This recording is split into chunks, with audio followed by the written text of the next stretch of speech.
Welcome to Speakernomics, the official podcast of the National Speakers Association. I'm Kenneth, Kinney, but friends call me Shark, and like you, I'm a professional speaker, and I love listening to Speakernomics. It's a professional speaker show that will help you thrive and grow a speaking business so you too can change the world, one keynote session workshop and speech at a time. And on this episode, we welcome Lisa Ryan. She's a certified speaking professional, an author, past president of the NSA Ohio chapter, and an inspirational speaker and employee engagement expert focused on the manufacturing, construction, and skilled trades industries. Lisa, welcome to Speakernomics. How are you today?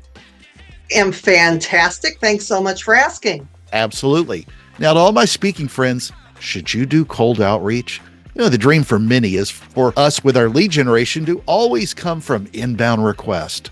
However, when you ask a lot of speakers that will tell you the truth, then you often find that outbound, whether by phone or email or ads or any other form of outreach, is not only a regular part of their sales and marketing, but also a necessity. But sometimes it's not just sales and outreach and cold calls. Sometimes it's about the opportunity to connect with someone and start building a relationship that can easily last way beyond a call or an event, and especially when you're playing that career long game.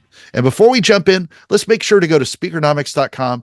That's where you can find the tips, insights, and knowledge to help you become a better speaker, build a better business, and get paid to speak. Lisa, let's dive in. First thing I want to cover is, why do you think that so many speakers hate the idea of outreach or cold outreach? We have this idea that if we're a really good speaker, all we need is a really good speech and the phone's going to start ringing. And in some cases, if you're a YouTube star, if you just went viral, that will happen. And unless you're focusing on outbound reach, at some point that may stop, as a lot of people discovered during the pandemic. So picking up the phone, and I kind of joke around when I do my programs for NSA chapters, that the phone weighs like 1,000 pounds the first time you go to pick it up. But the funny thing is, if you pick it up the second time, maybe it goes down to 750 pounds and then 500. And then you get into a nice little groove. So it's not nearly as scary. We are not bothering people. We are making connections to grow our business and build a long-term speaking career. Well, I know a lot of people also hate the idea because they don't think, they think maybe it's beneath them. But very often, a lot of them will live in that silence way too often. Even some well-known speakers that I know that, especially during the pandemic, but even beyond, trying to rebuild momentum throughout, there's a lot of competition out there. Well, and let's get away from thinking that it's below us, because nobody on the planet is going to sell you the way that you sell you. And if you're depending on someone else to make the calls for you, there's an element, I always think of it as almost like a bait and switch. You have this client and they build a relationship with this person and they sold you, and then all of a sudden you show up, and of course they're going to like you because you're an amazing speaker, but building that relationship at the beginning. And because people also, when they're talking to us, chances are they've gone to our website, they've gone to our YouTube videos, they've seen us. And when they see us on YouTube, we have kind of like this celebrity little feeling to them. So when we make the call and I say, this is Lisa Ryan from Grategy in beautiful Cleveland, Ohio, some of them are like, oh my goodness, Lisa Ryan's calling me. So it's kind of a nice little thing because you're making a connection with somebody being the actual speaker. Yeah, it's a great point. So let's play a little pretend. Obviously, I know that you work in the trades and construction and manufacturing, but let's say that you're not a new speaker, you're a successful speaker, but let's say that you're working in a little bit different industry. Let's just make fintech or insurance or higher education, whatever you want it to be. Where would you start, even as a successful speaker, with starting to build that pipeline? Where do we start? Is it the list?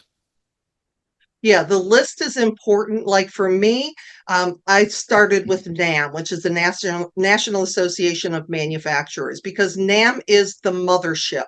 So whatever is the mothership in your industry, if you're calling on banking and finance, it may be the American Bankers Association. If you're calling on insurance, there's probably a National Insurance Association. If you're calling on accountants, there's a National CPA Association. So when you start with that list, and a lot of times these motherships, quote unquote, will have their member list on their website. So that gives you a nice start. But there's also like SHRM, the Society of Human Resource Managers, they will have all of their chapters on their website. And a lot of times that gives you the opportunity to click on that or hire someone else to mind the list for you, like I did. But it gives you that immediate gratification of being able to see who's the executive director, what event did they have last time, who were their speakers last time. And I'm coming from, just to put this out there, I'm coming from calling on associations because that's where I start my marketing.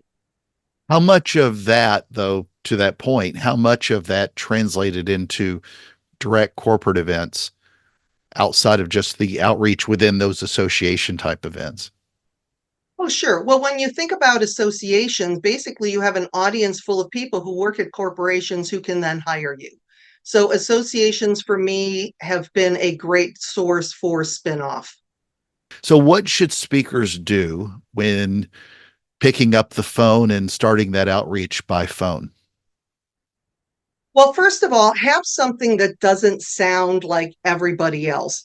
There's different schools of thoughts as far as leaving a message, not leaving a message. I always leave a message.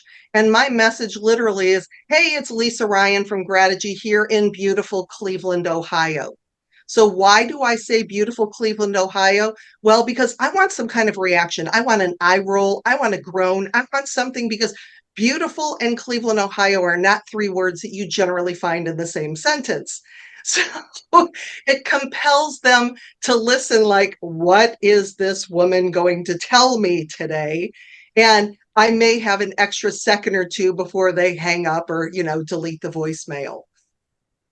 So, how often do you leave those messages? I mean, we're going to talk about email in a second, but how often do you see that it's consistently where you're having to leave, say, multiple voicemails or make multiple calls or things like that?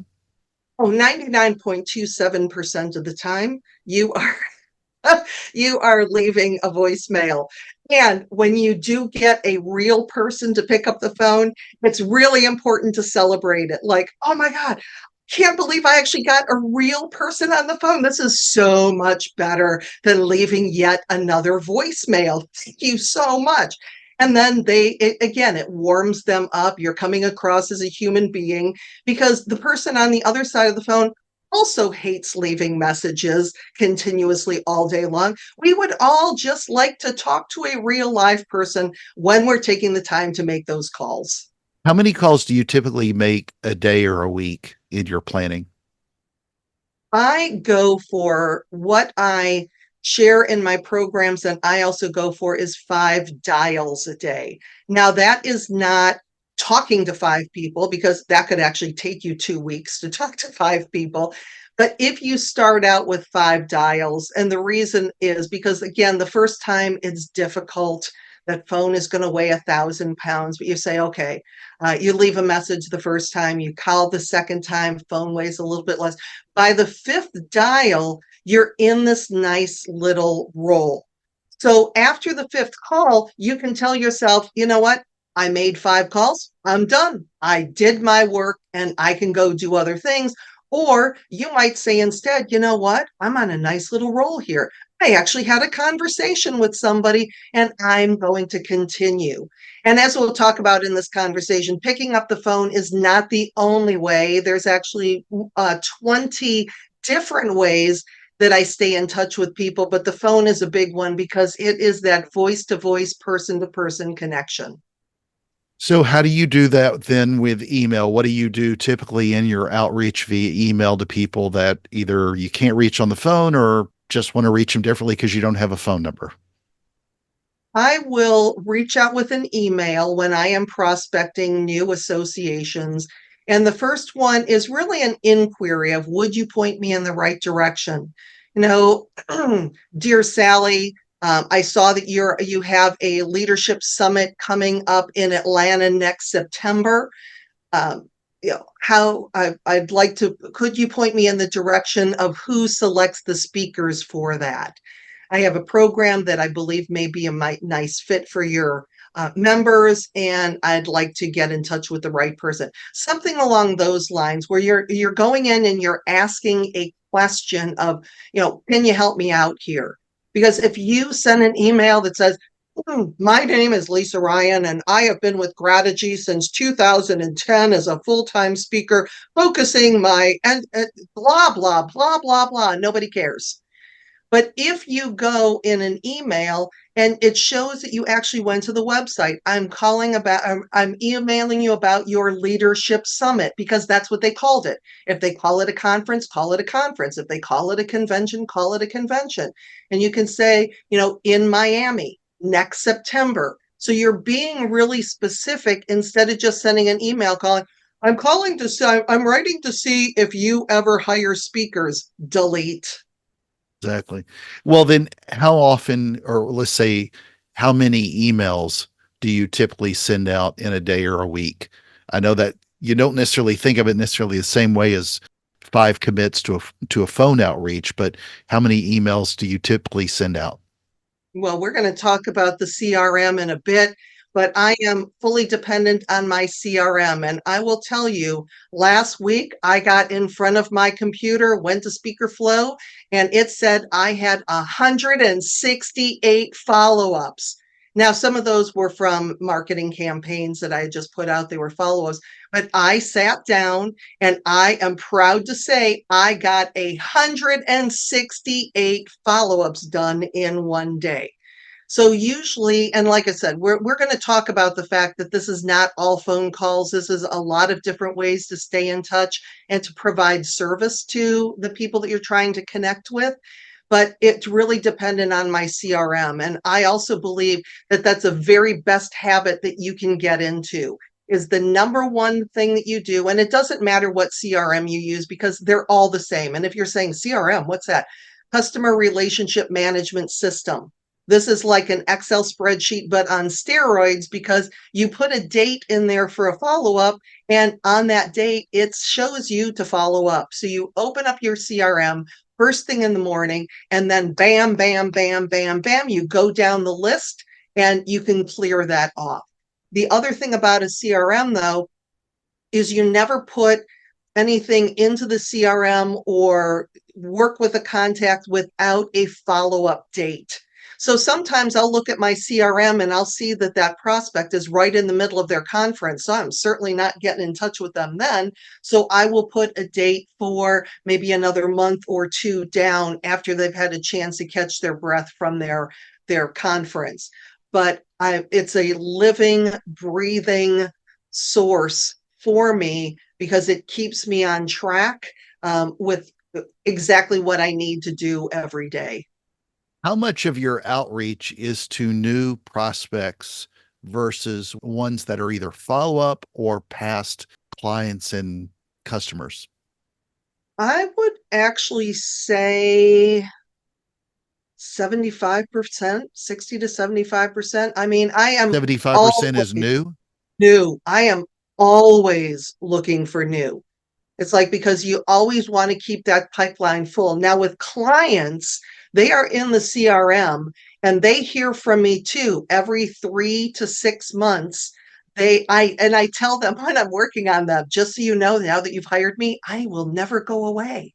And I continue to look for ways to provide service to them. And that actually came back to help me with a organization, an association that I spoke with 28 in 2018. I kept in touch with the client every 3 months without exception, sending her books, sending her emails, calling her on the phone, whatever, just staying in touch. Never heard a word back, never heard anything until she needed me 5 years later. Or was it 4 years later? And she said, your timing is perfect. We need you for this event. She gave me the date. And as I was sitting with them at dinner the night before, she said, quote, I have been hiring speakers for 27 years. Almost without exception, I give them a check and I never hear from them again, except for Lisa Ryan. Every 3 months, she's in my voicemail. She's in my email box. She's sending me stuff in the mail. And that's why she's here today. Because we want to remain top of mind, but not in a hire me, hire me, hire me aspect. We want to remain top of mind because we are continuing to provide resources and services to those people well after well after the event that we worked with them. Not that you weren't this way, but I mean, most of us weren't this way until we learned it. What I'm curious about is what was that moment for you, sort of when you learned that you needed to stay in front of these people all the time? Where did that start with your mindset shift? Well, I think it comes back to a couple of years ago, the couple that was at Influencer Thrive, the Must Be Nice people. Katekis. The Must Be Nice people. I have a 26 plus year sales career. Okay. Must be nice. I'm used to making sales calls. And I realized the value of it. When I was in the welding industry, I was making sales calls to sell product, but I was also their corporate computer trainer, and I was setting up things like oxyacetylene safety seminars. When I was in medical That sales, sounds exciting. yeah, actually, it was super cool. When I was in medical sales, though, I knew that the best way for me to build credibility was to do continuing education programs. So, in my calling to try to get them to do glove trials, because I sold surgical gloves, I would also offer continuing education programs on exciting topics: hand hygiene, double gloving, latex allergies, occupational asthma. You talk about exciting, especially hand hygiene, though. That came in really handy during the pandemic. No kidding. So you talked about all the different things you do from an outreach standpoint, that there were 20 plus, but overall, we talked heavily about phone and about email and about really leveraging a CRM correctly.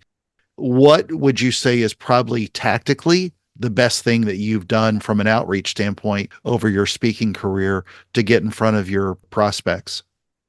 No, it's the consistency.